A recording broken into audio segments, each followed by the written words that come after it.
भाजपनं एकनाथ शिंदेंना 2 ऑफर दिल्याची चर्चा। एका इंग्रजी वृत्तपत्रानुसार शिंदेंना 2 ऑफर, कॅबिनेट मंत्रीपद आणि उपमुख्यमंत्रीपदाची ऑफर। राज ठाकरे आजपासून 2 दिवस पुणे दौऱ्यावर। पुण्यातल्या पदाधिकाऱ्यांशी संवाद साधणार। पराभूत उमेदवारांसह स्थानिक पदाधिकाऱ्यांची घेणार भेट। आज किंवा उद्या भाजपचे निरीक्षक मुंबईत दाखल होणार। केंद्रीय मंत्री अश्विनी वैष्णव यांच्यासोबत निरीक्षक असणार।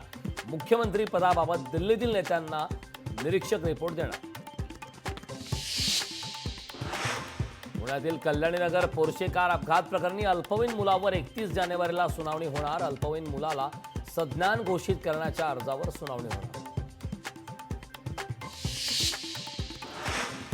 संजय दिना पाटील यांची खासदारकी अबाधित। खासदारकीला आव्हान देणारी याचिका न्यायालयाने फेटाळली। न्यायमूर्ती संदीप मारड्यांची माहिती।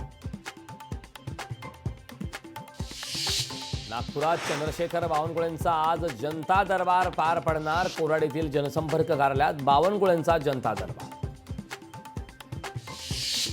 विधानसभेच्या यशानंतर भाजपकडून महापालिकेची तयारी सुरू। केंद्रीय राज्यमंत्री मुरलीधर मोहोळ या आठवड्यात विविध विकास कामाचा आढावा घेणार।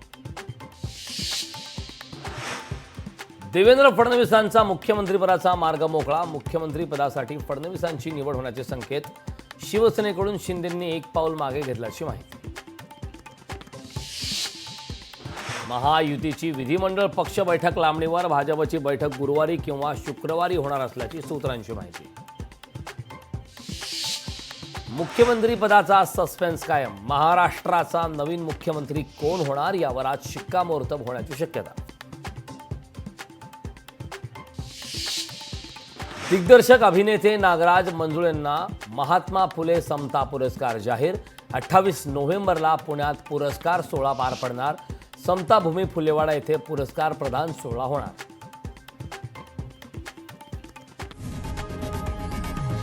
लोकशाही मराठी ऐका, पहा, जागरूक रहा।